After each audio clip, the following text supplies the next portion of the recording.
देश में देवताओं का बंटवारा होता है, होना नहीं चाहिए।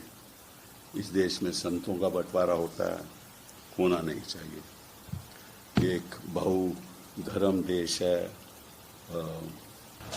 भिन्न भिन्न यहाँ भाषाएं बोली जाती हैं। बहुभाषी देश है।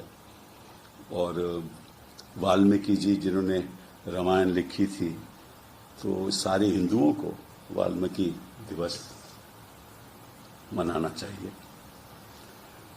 क्यों नहीं होता ऐसा? और जब तक समाज में वो दोस्ताना की भावना पैदा नहीं होगी, तो ये विवाद समाज में रहेगा और वो देश के लिए ठीक नहीं है। बड़ी अच्छी बात है, मैं उसका स्वागत करता हूं। और जो उन्होंने संदेश दिया है वो बिल्कुल सही संदेश दिया है। लेकिन मैं केवल 2-4 सवाल पूछना चाहता हूं कि भागवत जी, ये सब तो आप ठीक कह रहे हैं, लेकिन जो आरएसएस है वो उस सरकार को सपोर्ट करती है जो जमीन पे काम, जो आपने कहा है, उसे बिल्कुल उलट करते हैं। 2014 के बाद जितना बंटवारा समाज में हुआ, भाषाओं के प्रति, धर्म के प्रति, संतों देवताओं के प्रति, खासतौर पे अल्पसंख्यकों के जो टारगेट किया गया जमीन पे, तो 2014 के बाद आज तक 2024 तक आपने तो कुछ नहीं कहा। आपने तो इसके खिलाफ कुछ नहीं कहा। जब बुलडोजर चलाए जाते हैं, जब कानून बनाए जाते हैं, ऐसे कानून बनाए जाते हैं जिसे 1-2 युवा अगर शादी कर लें, उसके खिलाफ एक कानून बनाया जाता है कि ये तो लव जिहाद है। कोई लव जिहाद कहता है, कोई फ्लड जिहाद कहता है, और भाजपा के मुख्यमंत्री कहते हैं फ्लड जिहाद। तो अगर आरएसएस इसमें पूर्ण विश्वास करती है, जो मैं समझता हूं करती है, मैं पूछना चाहता हूं कि आप इसके खिलाफ आवाज क्यों नहीं उठाते जब जब ये वाकये होते हैं? जो आज के दिन की बात नहीं है, 2014 से हो रहा है। और जिस तरह से हो रहा है,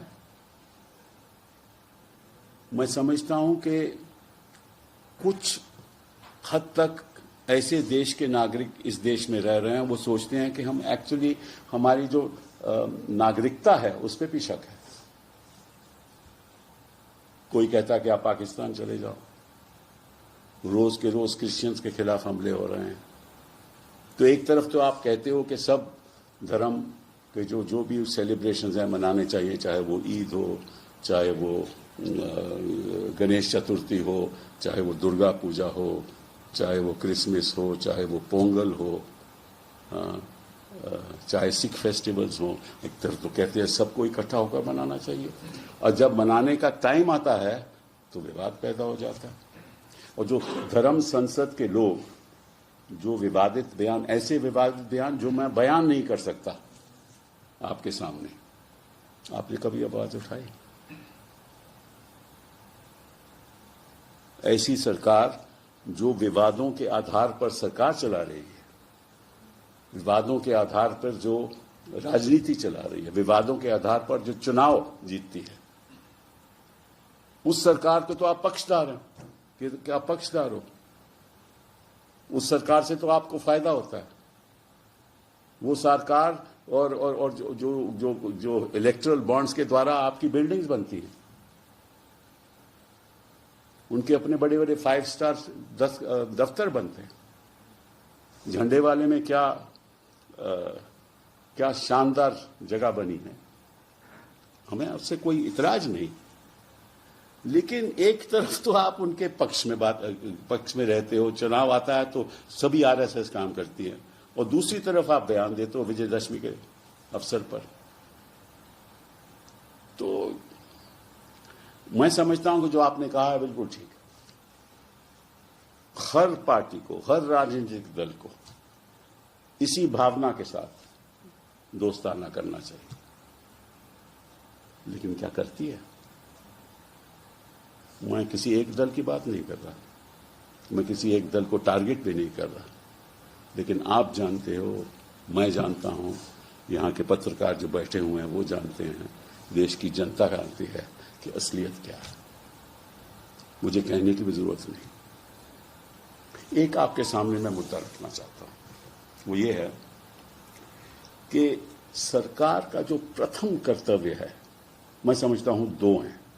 प्रथम, बाकी चीजें तो होती रहेंगी, एक देश की सुरक्षा और दूसरा नागरिक की सुरक्षा।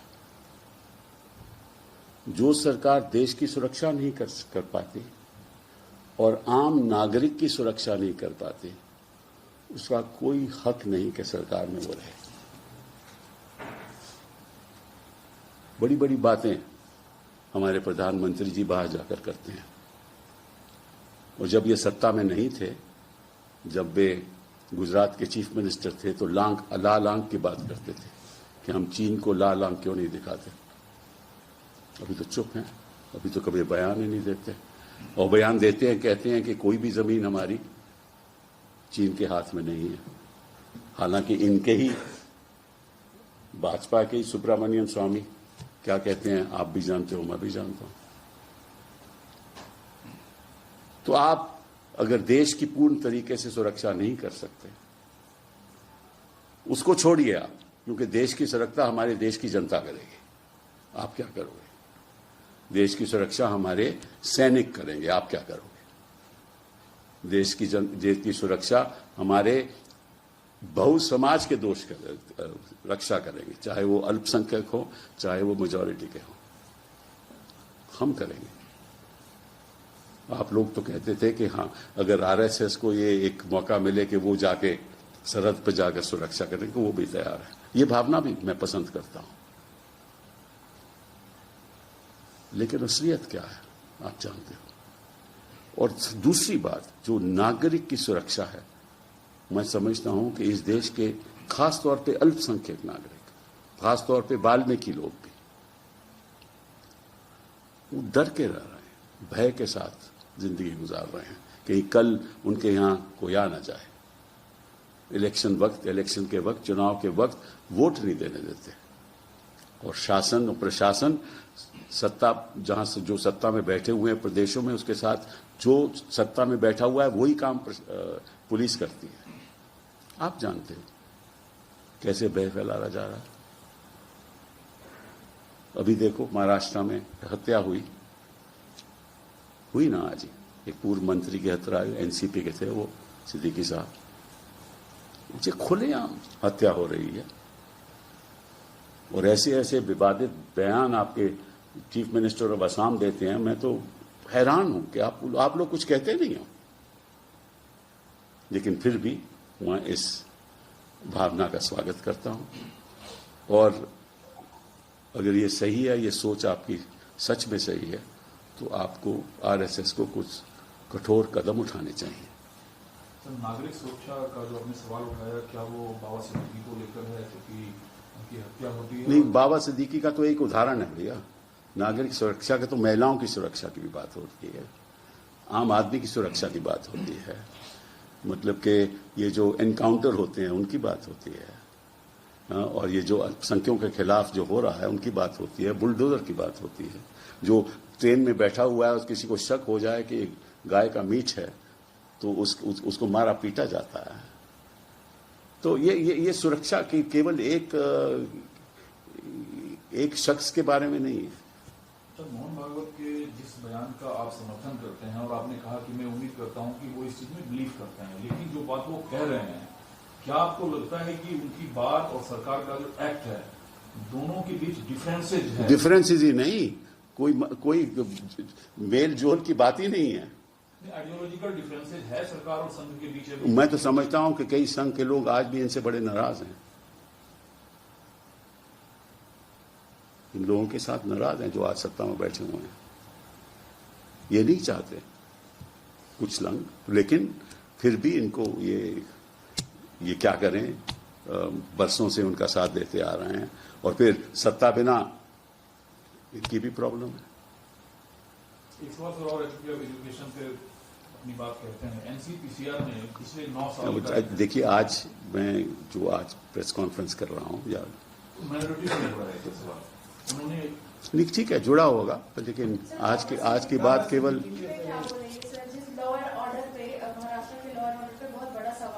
बिल्कुल नहीं। देखिए, लॉ एंड ऑर्डर केवल एक प्रदेश की प्रॉब्लम नहीं है। आज के दिन हम महाराष्ट्र में क्योंकि चुनाव होने जा रहे हैं तो एक बड़ा सवाल उठ गया है, लेकिन लॉ एंड ऑर्डर की प्रॉब्लम हर जगह है।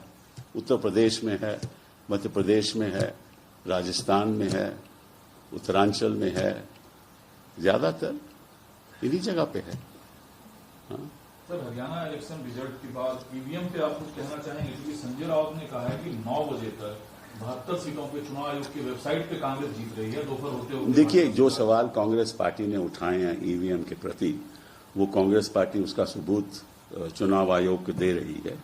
तो मैं इसके बारे में ज्यादा नहीं जानता, लेकिन इतना जरूर है कि उसका स्पष्टीकरण करना चाहिए इलेक्शन कमीशन को। और आपको मालूम है कि लोकसभा के चुनाव में भी और प्रदेश के चुनाव में भी जो वोट डाली गई वो संख्या से ज्यादा थी। तो ये भी एक बड़ा सवाल उठता है।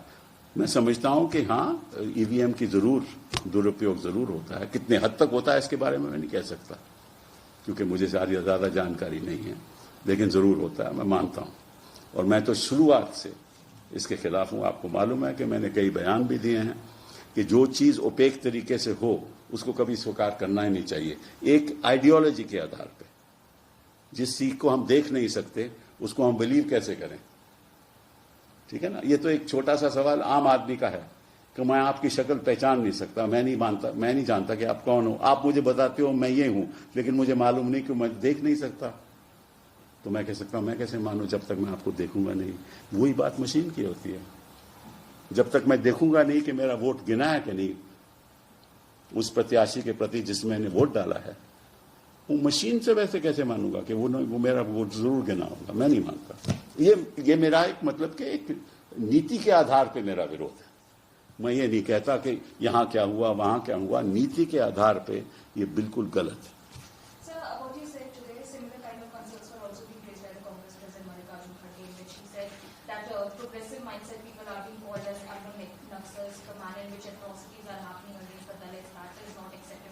But one thing which she has also mentioned is that BJP is a party of terrorists, to which BJP is opposing. What's your reaction? What is my reaction? If somebody says something and if somebody calls somebody a terrorist, I don't accept it. If somebody else has called that they are urban Naxalists, I don't accept that either.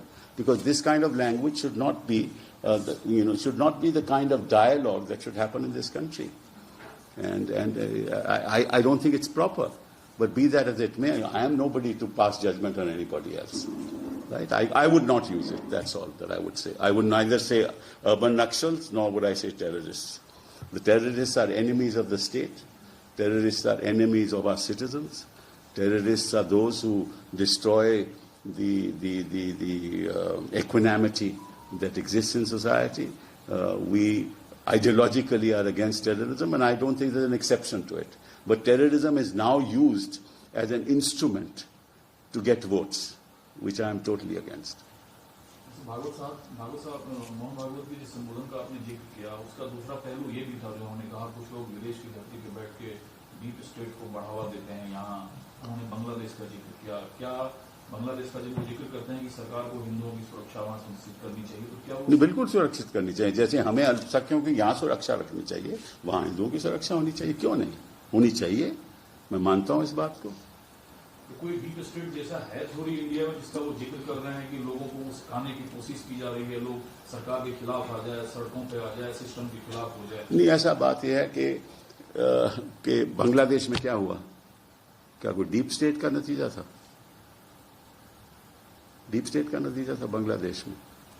ये हर चीज में एक theory होती है। तो पहले तो आपने अपने घर को आप संवारो, फिर बाहर की बात करो। अब आपसे घर ही नहीं संवारा जाता तो फिर डीप स्टेट की बात करने की। देखिए, ऐसा है कि इस देश को कोई डीप स्टेट कब्जा नहीं कर सकती इस देश में। इस देश में 140 करोड़ लोग हैं, ये किसी के बहकावे में आने नहीं वाले। हाँ, कुछ 10 साल पहले से किसी के बहकाव में आ चुके हैं, लेकिन ज्यादा देर वो भी नहीं चलने वाला।